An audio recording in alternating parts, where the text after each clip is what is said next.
Most people spend decades building their super, but very few have actually thought about how it pays them in retirement. And the way you draw from it, how much, when, and from which account has a real impact on how long it lasts and how much tax you pay. So let me walk you through how retirement income actually works and what I'd be thinking about before I drew a single dollar. When your pay stops, your life doesn't. The bills are still there. The lifestyle you've built is still there. But for the first time in your working life, you're the one responsible for paying yourself. And that's a bigger shift than most people think. Not just financially, but psychologically. Most people are very clear on the saving side of retirement. They've been contributing to super for decades. They know roughly what their balance is. They have a number in their head.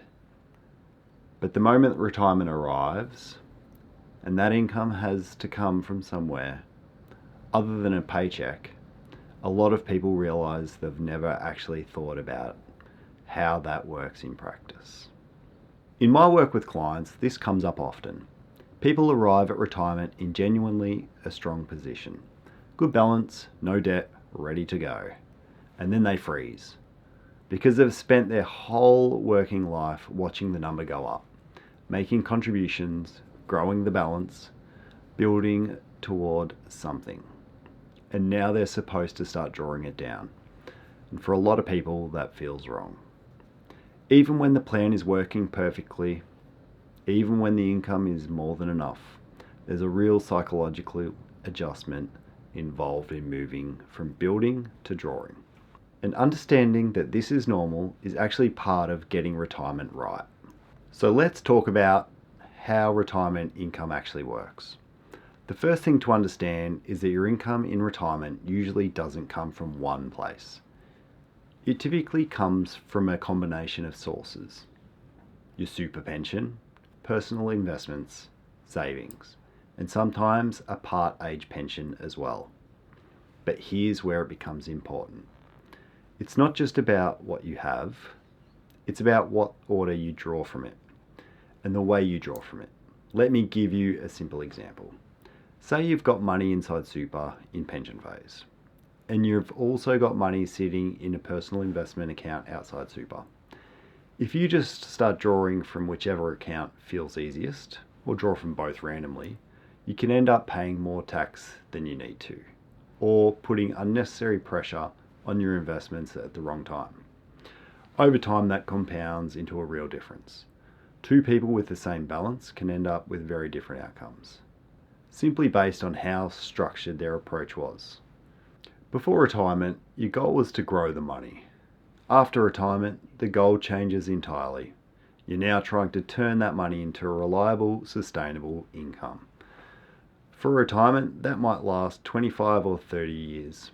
That sounds simple, but it's a very different way of thinking. Before, a market downturn didn't matter much. You had time to recover. Now the timing of those downturns matters a great deal. If markets fall early in your retirement and you're drawing income at the same time, you're selling assets when they're worth less. That can permanently affect how long your money lasts. So part of paying yourself in retirement is having a plan for where income comes from during different conditions. If markets are down, you might draw from cash or more defensive assets and leave your growth asset investments alone to recover. If markets are strong, you can draw from growth assets. That flexibility is what protects your portfolio over the long run. So let me make this concrete. Imagine you've just retired, you've got $800,000 in super, some cash set aside and maybe a small investment portfolio outside super. You need $70,000 a year to live comfortably. The question most people ask is, do I have enough? But the more important question is, where does that $70,000 actually come from each year? Is it coming from your super pension? Is it coming from your selling investments? Is it coming from income those investments generate?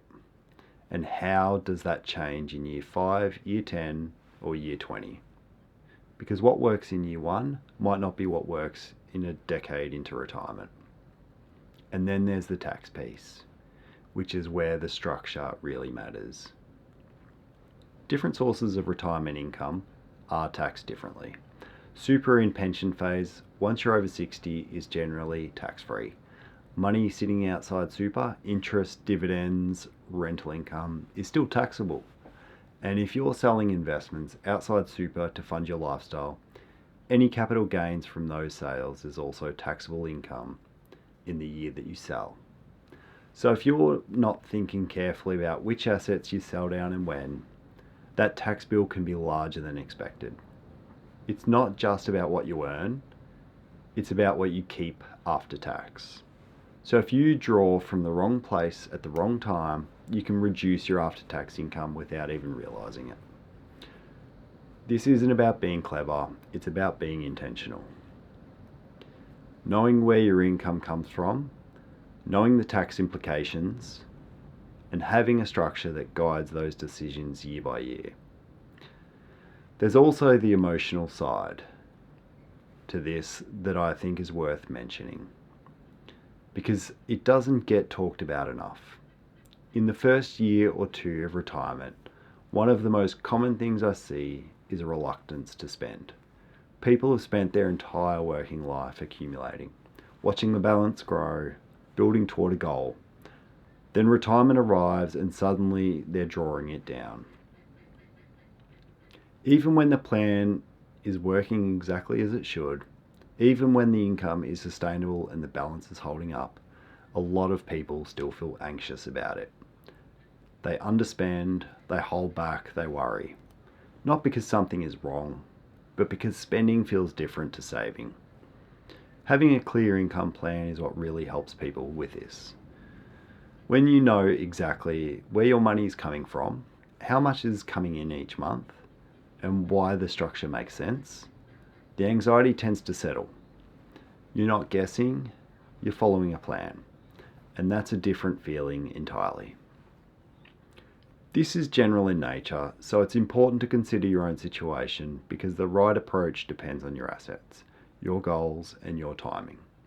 But the framework is the same for most people. Know where your income is coming from, understand how different sources are taxed, have a plan for how that changes over time. Build in enough flexibility to handle what markets do in the early years. And give yourself permission to actually spend the retirement you've built. Because retirement isn't just about having enough money.